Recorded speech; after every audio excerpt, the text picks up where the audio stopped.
Hi everyone, welcome back to my channel. কেমন আছো সবাই? আশা করছি সবাই খুব ভালো আছো। আমিও বেশ ভালো আছি। তো অক্ষয় তৃতীয়ার দিনটিতে কেমন সেজেছিলাম সেটা নিয়ে তো একটা ভিডিও শেয়ার করেইছি, এবং দিনটি কেমন কাটলো সকাল থেকে একদম রাত পর্যন্ত সব থাকছে এই ব্লগটাতে। তো চলো শুরু করা যাক। ঘড়িতে 4:17 বাজছে আর আমার ঘুম ভেঙে গেছে, আর চারিদিকে এখনও দেখো অন্ধকার আছে।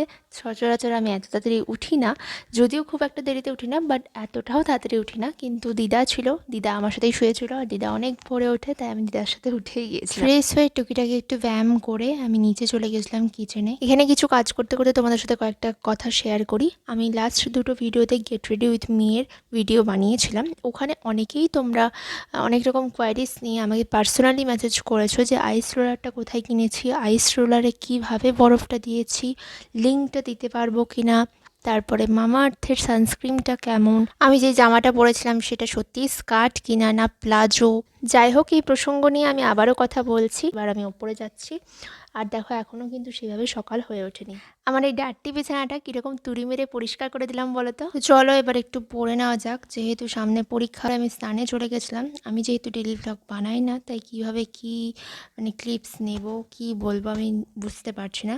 এই ব্লগটা আমি বুঝতেই পারছি যে অগোছালো হবে, তাও আশা করব যে তোমাদের খুব ভালো লাগবে। পুজোর কতটা কি প্রস্তুতি হলো সেটা একটু দেখে নাও। আর এখানে স্নান করে আসার পরে প্রণাম করছিলাম আমি, তারপরে তোমাদের সেই শ্যুটটা করেছিলাম, গেট রেডি উইথ মি এর শ্যুটটা করে নিচে চলে গেছিলাম, মুড়ি টুড়ি খেয়েছিলাম।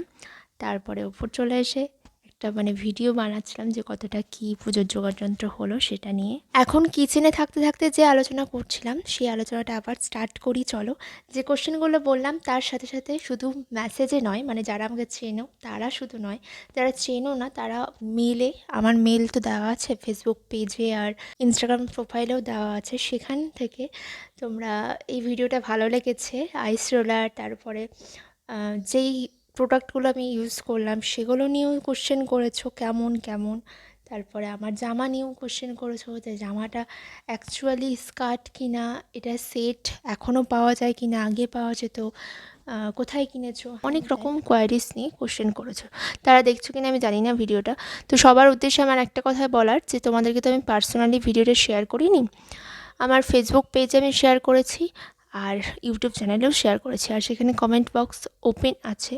তো তোমাদের যা কোয়ারিজ সেখানে তোমরা লেখো, আমি অবশ্যই রিপ্লাই দেবো। একান্তই যদি কোনো রকম কোনো পার্সোনাল কথা হয় যেটা পাবলিক প্লেসে বলতে তোমাদের অসুবিধা হচ্ছে, তখন তোমরা আমাকে পার্সোনালি মেসেজ করতেই পারো, ঠিক আছে? তার আগে নয়। আর আমি দু একজনকে রিপ্লাই দিয়েছি, বাকি সবাইকে আমি কিন্তু রিপ্লাই দিইনি, আর ভবিষ্যতেও কিন্তু দেবো না। তো ভিডিওটার যেখানে আমি শেয়ার করছি, তো সেই রিলেটেড কোশ্চেন থাকলে সেই ভিডিওর নিচেই অবশ্যই দেবে। তো এখানে আমি অনেক গরম গরম কথা বলে ফেললাম। এখানে দেখো পুজো কমপ্লিট হয়ে গেছে, প্রসাদও ঠিকঠাক করে দিয়েছে বৌদি দিদা এরা, আর আমার ভাগে পড়েছিল প্রসাদ বিতরণের দায়িত্ব। আমি নিয়ে সবাইকে প্রসাদ দিয়েও এসেছি। তারপরে দেখো সবাই তোমাদেরকে হাই হ্যালো করলো। আর এখানে কি কি রান্না বান্না হচ্ছে, দুপুরে রান্না কতটা হলো সেটা একটু ক্লিপস নিচ্ছিলাম। যেহেতু আমি ডেলি ব্লগ করি না তাই একটু অগোছালো লাগছে। তারপরে আমরা সবাই মিলে একটু ওয়েব সিরিজ দেখছিলাম, আর দেন লাঞ্চ করে নিলাম। লাঞ্চে কী কী ছিল সেটাও দেখিয়ে ফেলেছি। আর যেই লাঞ্চ করে একটু শুয়েছি তখনই আমার চলে এসেছে পার্সেলে কী ছিল সেটা তো দেখলেই। আমি প্র্যাকটিক্যালের জন্য অর্ডার করেছিলাম এটা, আর এখানে হোমমেড আইসক্রিম মা সবার জন্য বেড়ে দিচ্ছে, আর আমি সবাইকে একটু সার্ভ করে দিলাম। মা আইসক্রিমটা বেশ ভালো বানাচ্ছে। এই ডেলি ভ্লগ বানাতে বানাতে আমি পুরো একদম কি বলবো হয়রান হয়ে গেছিলাম, কারণ কী ক্লিপস নেব কী নেব না, সবসময় ফোন নিয়ে হাতে ক্লিপস নেওয়া সেটা সম্ভব নয়, তাই মাঝে সাঝে ক্লিপস ভুলেও গেছি নিতে।